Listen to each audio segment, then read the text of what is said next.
tunjangan profesi guru dari ASN daerah itu 2,1 dan tambahan penghasilan untuk guru ASN daerah itu sebesar 70 miliar.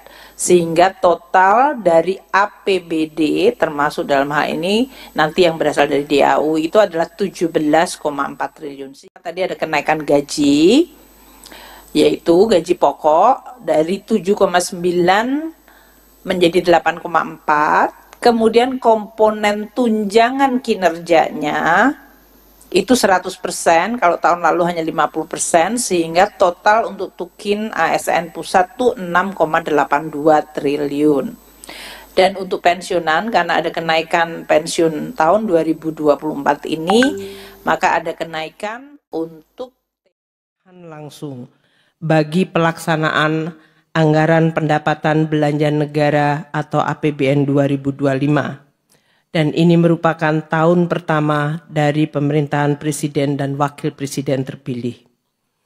APBN 2025 disusun dalam masa transisi pemerintahan hasil pemilu 2025. Di dalam proses penyusunan, pemerintah bersama DPR telah melakukan komunikasi dan konsultasi dengan Presiden terpilih agar program pembangunan prioritas Presiden terpilih dapat diakomodasikan secara optimal dalam APBN 2025. Dukungan Dewan Perwakilan Rakyat sangat konstruktif dan baik di dalam penyusunan Undang-Undang APBN 2025, termasuk di dalam memberikan fleksibilitas untuk mengantisipasi format dan prioritas pemerintahan baru.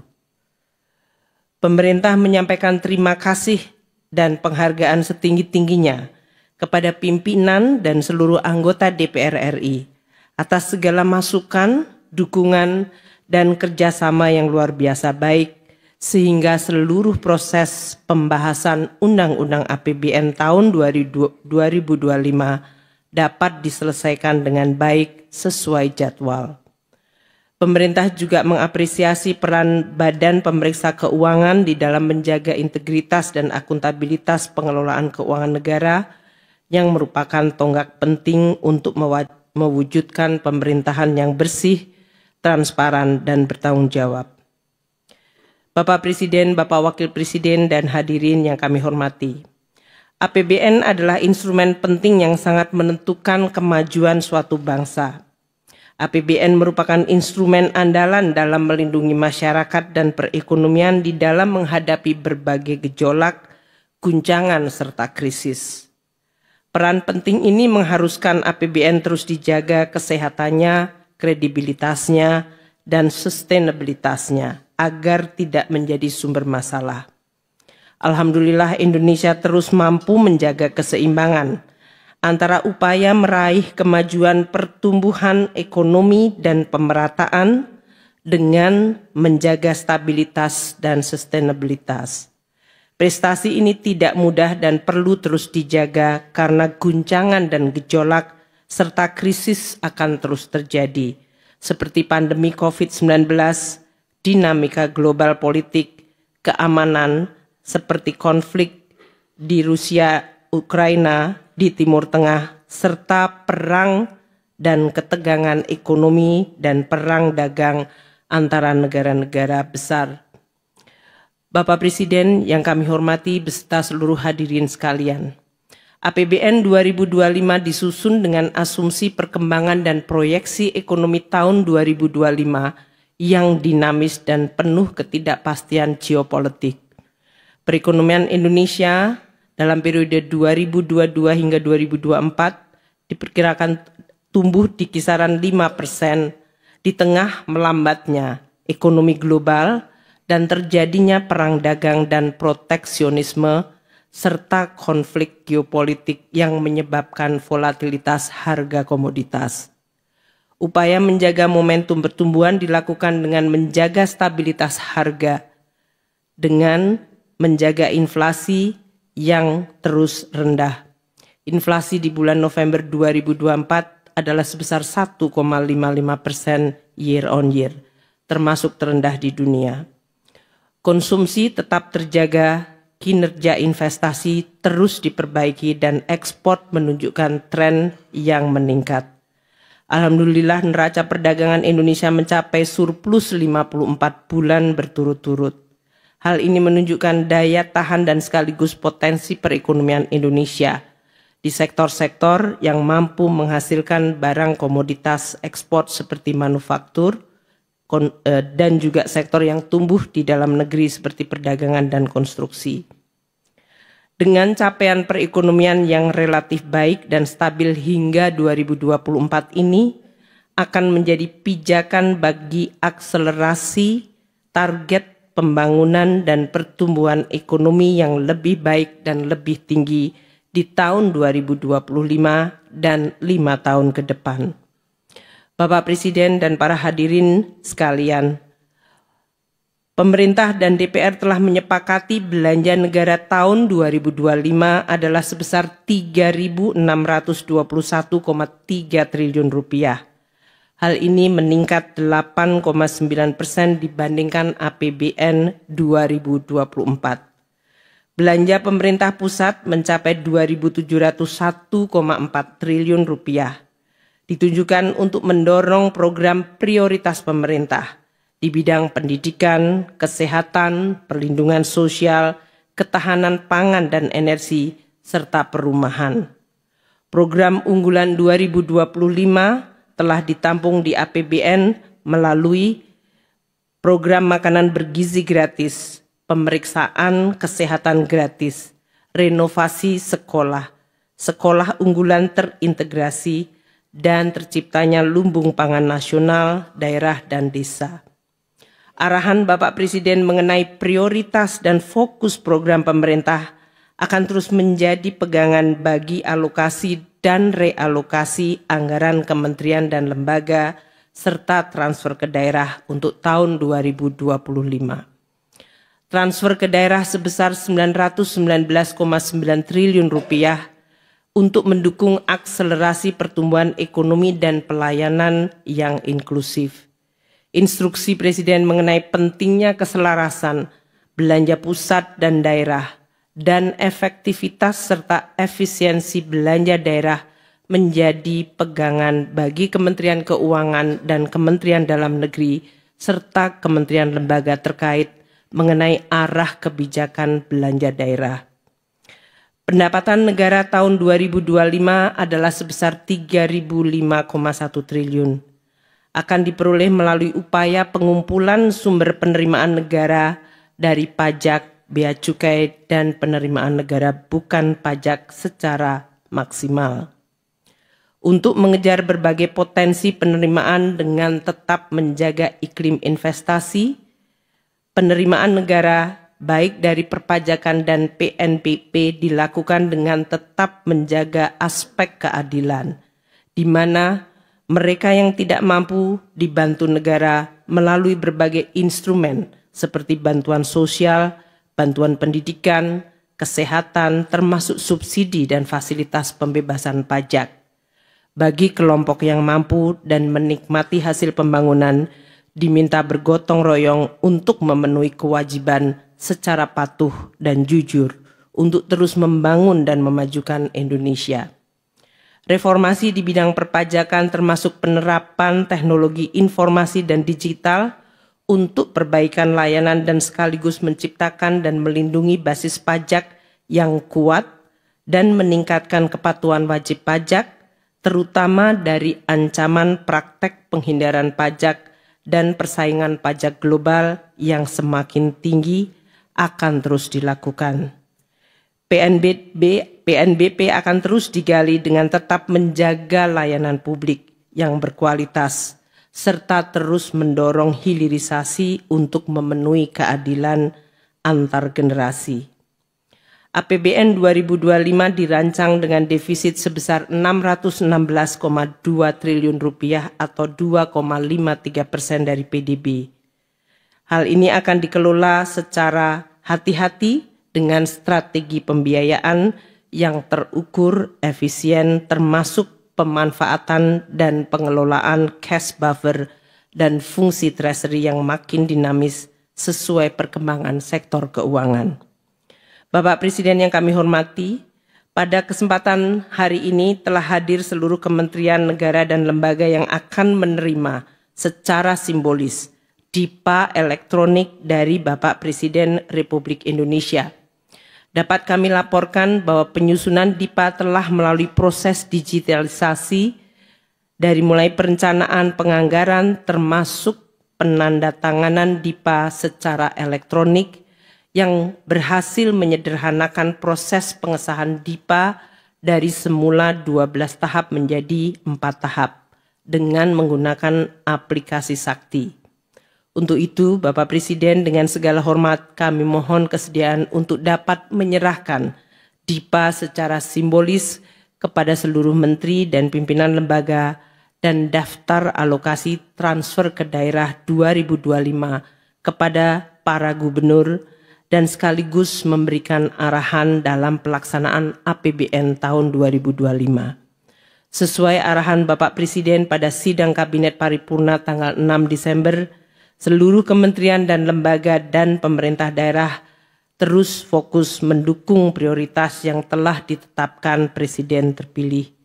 Review dan penataan anggaran antar kementerian dan lembaga yang saling terkait, terutama di bidang anggaran pendidikan dan anggaran infrastruktur yang mendukung program ketahanan pangan termasuk program pemberian makanan bergizi dan ketahanan energi harus dilakukan bersama-sama dengan Menteri Koordinator untuk dapat dilaporkan dan diputuskan oleh Presiden. Sebagai penutup, kami mengharapkan agar DIPA, kementerian lembaga dan daftar alokasi transfer ke daerah tahun 2025 dapat segera diselesaikan dan dilaksanakan sehingga pada awal tahun masyarakat dan perekonomian dapat langsung merasakan manfaatnya secara maksimal. Demikian kami sampaikan laporan, semoga Allah Subhanahu wa taala Tuhan yang Maha Esa senantiasa memberikan petunjuk dan perlindungan kepada kita semua. Wassalamualaikum warahmatullahi wabarakatuh. Menjabat, hari ini kita memasuki tahap yang penting dalam pemerintahan kita, yaitu acara penyerahan daftar isian pelaksanaan anggaran DIPA dan daftar alokasi transfer ke daerah tahun anggaran 2025.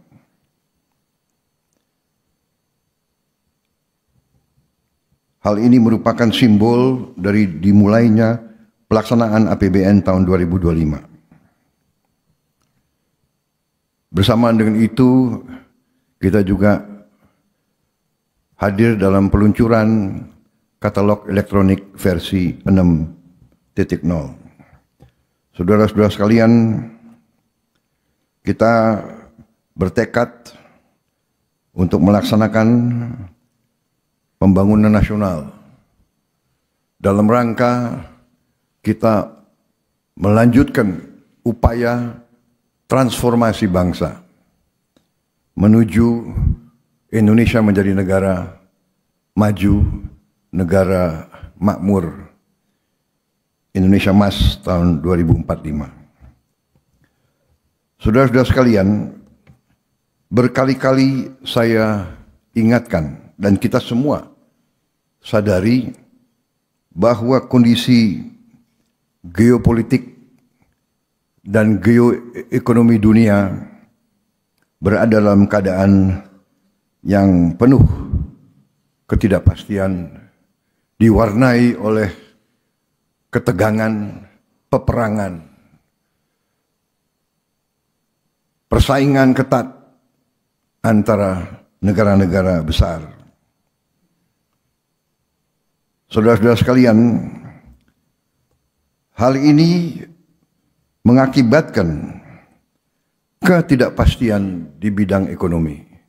Bahkan kecenderungan ada perlambatan dalam pertumbuhan ekonomi negara-negara besar dan blok-blok ekonomi besar.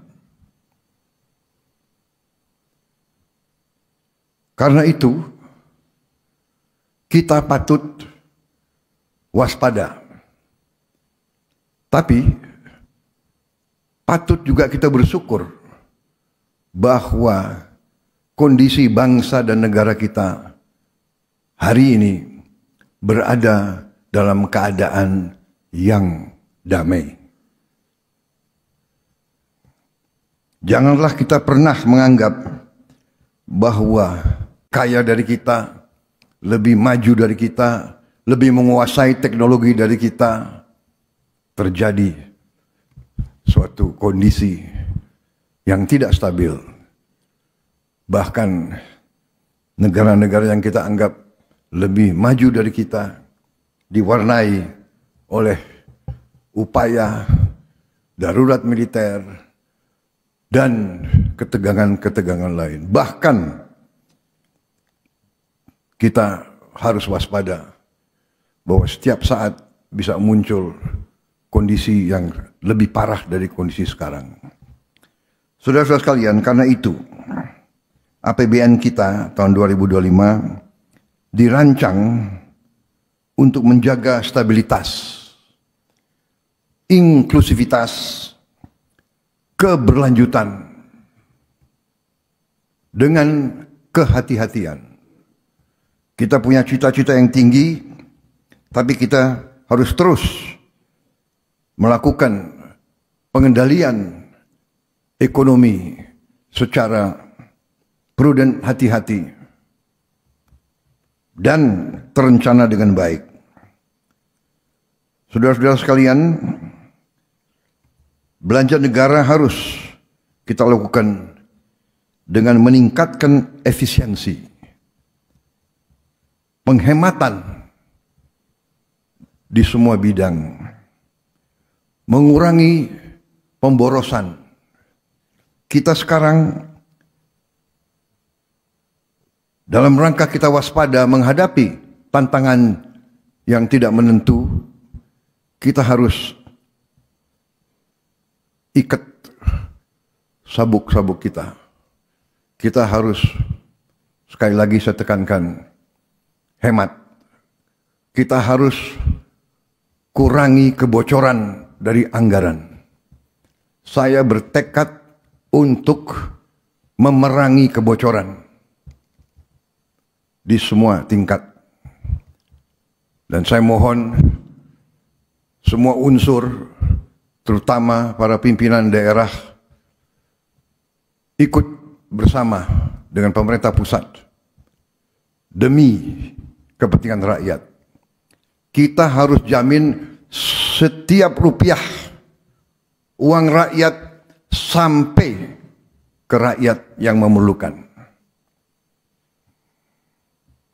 Kita tidak boleh lagi toleransi terhadap kebocoran, pengeluaran yang boros, hal-hal yang tidak langsung mengatasi kesulitan rakyat, hal-hal yang tidak produktif. Saya mengajak seluruh unsur untuk mengurangi pengeluaran-pengeluaran yang bersifat seremoni, kurangi yang bersifat terlalu banyak kajian, seminar, dan sebagainya. Sekarang saatnya adalah mengatasi masalah langsung. Saudara-saudara, di berbagai tempat, strategi kita adalah pertama, menjamin ketahanan pangan kita. Saya berkeyakinan tidak ada negara yang aman kalau negara itu tidak bisa menjamin makan untuk seluruh rakyat Indonesia. Karena itu,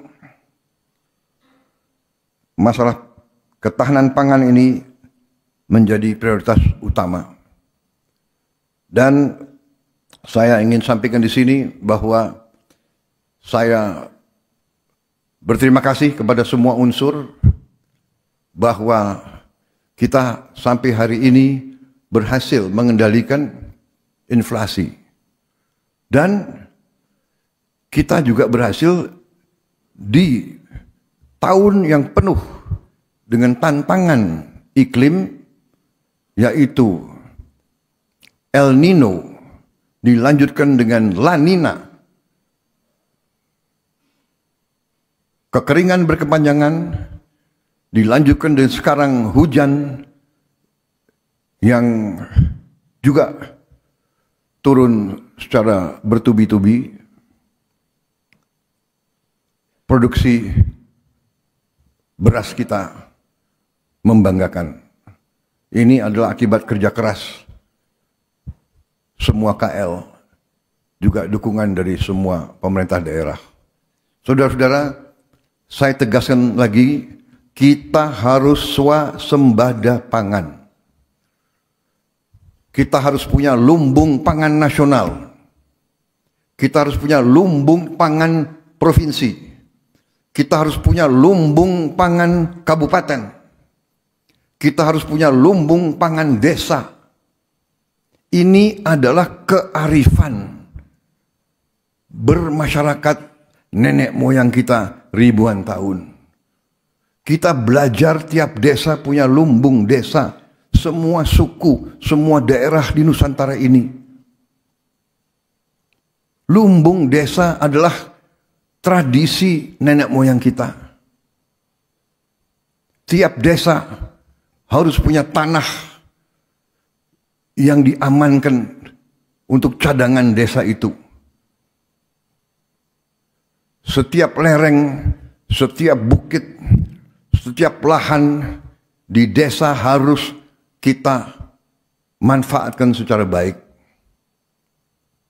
Hanya dengan swasembada ini kita akan aman dan kuat. Swasembada energi juga merupakan prioritas dari strategi transformasi kita. Kita bersyukur kepada Yang Maha Kuasa bahwa kita diberi karunia luar biasa. Mungkin hanya 3 negara di dunia yang sungguh-sungguh dalam waktu yang tidak lama lagi bisa 100% swasembada energi. Dan dari tanaman yang merupakan sumber energi terbarukan. Hanya 3 negara kemungkinan. Brazil, Kongo, Indonesia. Karena itu kita harus pandai manfaatkan karunia ini. Kita tidak boleh lengah. Kita tidak boleh malas dan kita tidak boleh mengikuti kebiasaan-kebiasaan yang mungkin tidak produktif. Saudara-saudara, pemerintah yang saya pimpin bertekad untuk menegakkan hukum. Apa yang diamanatkan oleh Undang-Undang Dasar dan undang-undang akan saya jalankan. Semua pelaku ekonomi harus sekarang mematuhi semua ketentuan. Kewajiban kepada negara harus dilaksanakan. Kita harus memerangi penyeludupan. Penyeludupan ini menghancurkan kehidupan puluhan ribu rakyat kita. Saya ulangi, penyeludupan menghancurkan kehidupan puluhan ribu rakyat kita. Kita harus memerangi penyeludupan ke dalam dan keluar. Kekayaan kita tidak boleh kita biarkan diselundupkan keluar Indonesia. Karena itu, selain swasembada energi dan swasembada pangan, saya tegaskan kembali, kita harus melaksanakan hilirisasi. Tidak ada tawaran tentang hal ini. Semua komoditas kita akan kita olah di Republik Indonesia. Semuanya, saudara-saudara.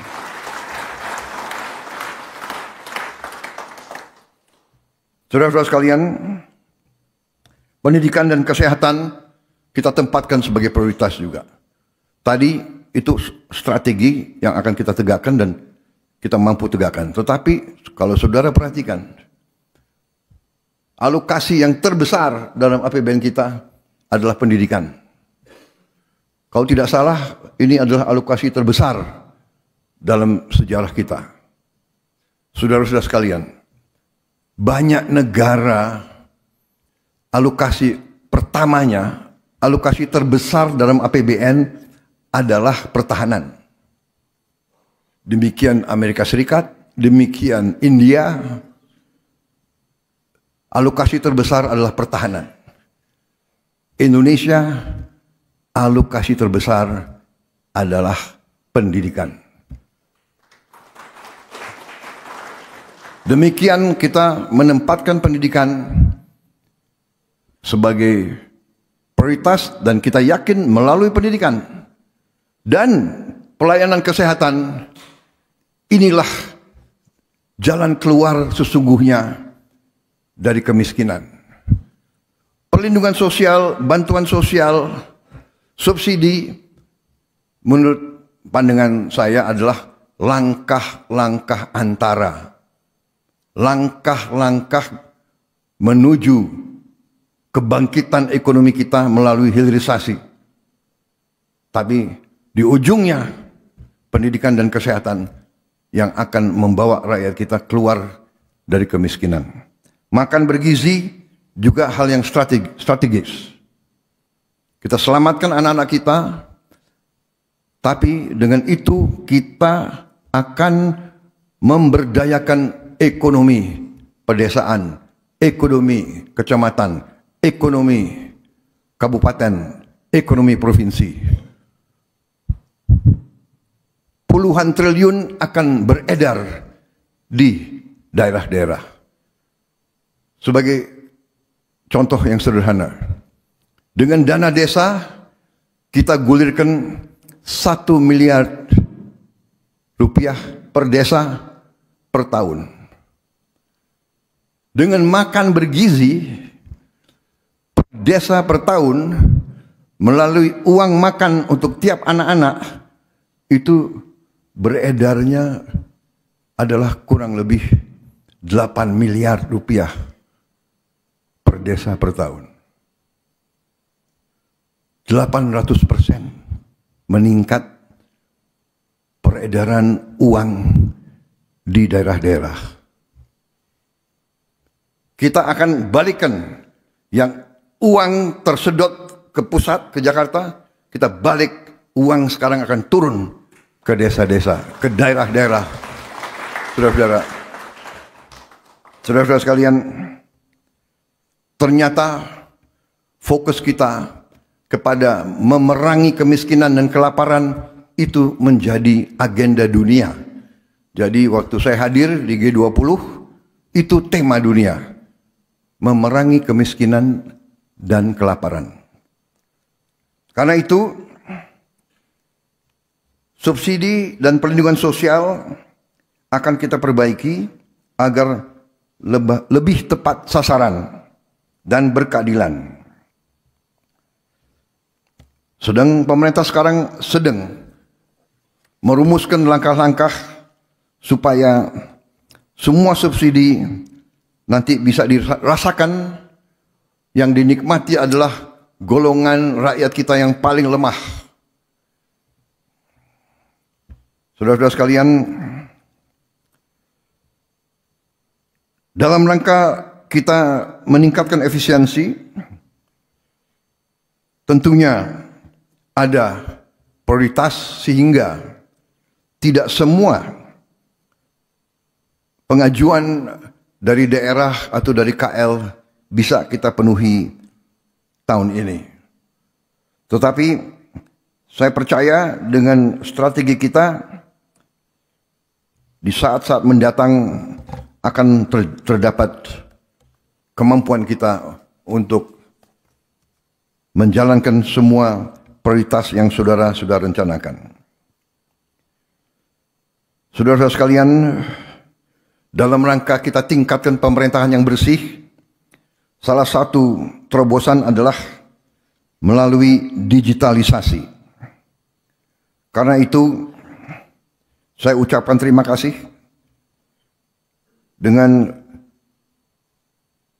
keberhasilan daripada kelompok-kelompok kerja yang selama ini bekerja di bawah koordinasi Ketua Dewan Ekonomi Nasional yang hari ini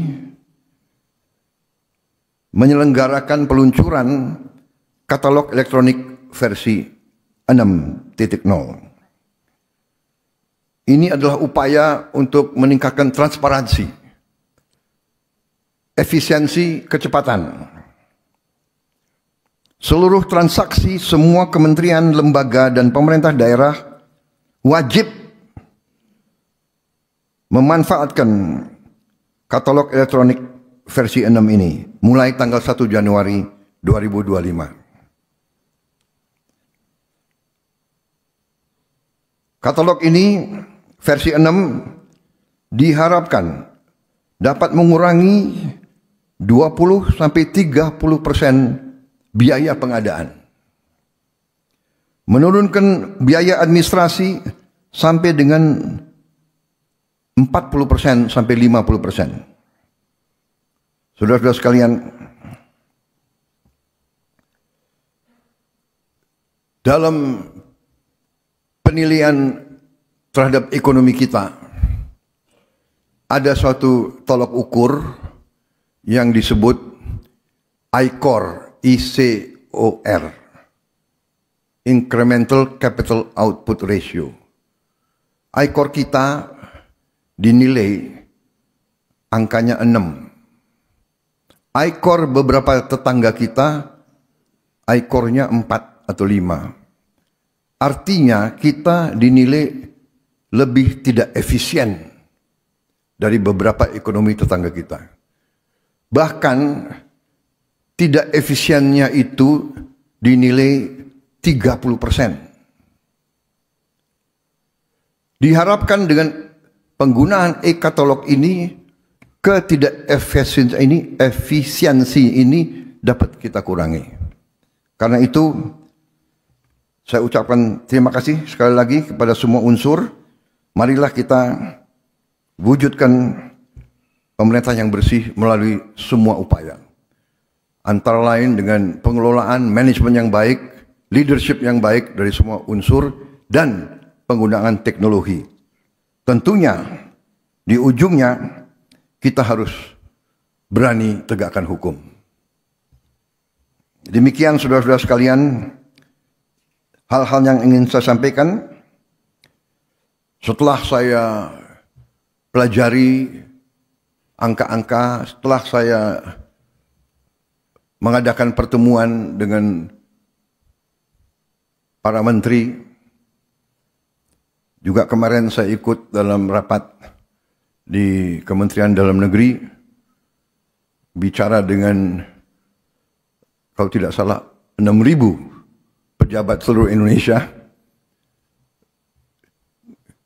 Ternyata kita dapat ambil kesimpulan sebetulnya Indonesia ini ekonomi kita kuat.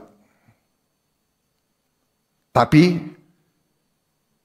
bisa lebih kuat lagi. Bisa lebih produktif lagi. Sangat bisa menghasilkan uang lebih banyak lagi sehingga kita bisa gunakan itu untuk menghilangkan kemiskinan, meningkatkan tingkat kemajuan pembangunan kita. Inflasi yang kurang lebih 1,55%, saya kira sangat jarang dalam sejarah dunia. Sangat jarang. Dan ini sekali lagi, ini adalah hasil kerja kita semua. Hasil bukan pemerintah saya baru berapa, 51 hari menjabat. Berarti pemerintah-pemerintah sebelum ini semua berjasa. Saya mengambil suatu pendapat, falsafah pendekatan sejarah. Pembangunan bangsa tidak 5 tahun, tidak 10 tahun, tidak 20 tahun. Pembangunan bangsa itu puluhan tahun.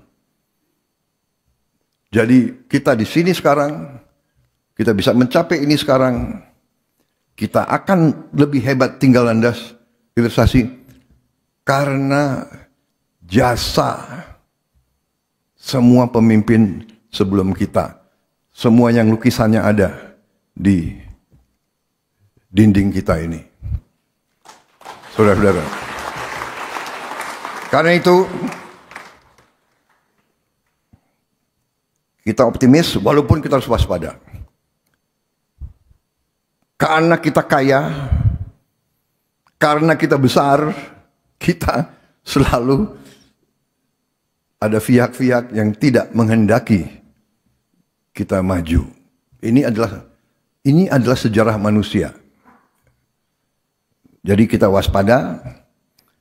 Juga dengan penggunaan teknologi elektronik dan sebagainya, kita juga rawan terhadap gangguan melalui teknologi. Serangan-serangan cyber berjalan. Untuk itu kita harus kerja keras, terutama menghasilkan anak-anak kita yang menguasai teknologi ini, menguasai cyber, menguasai artificial intelligence. Karena itu, saudara-saudara, kita akan fokus kepada pendidikan yang kita sebut STEM, Science, Teknologi, Engineering, Mathematics. Ini akan kita kebut, walaupun bidang-bidang lain pun kita akan bina juga.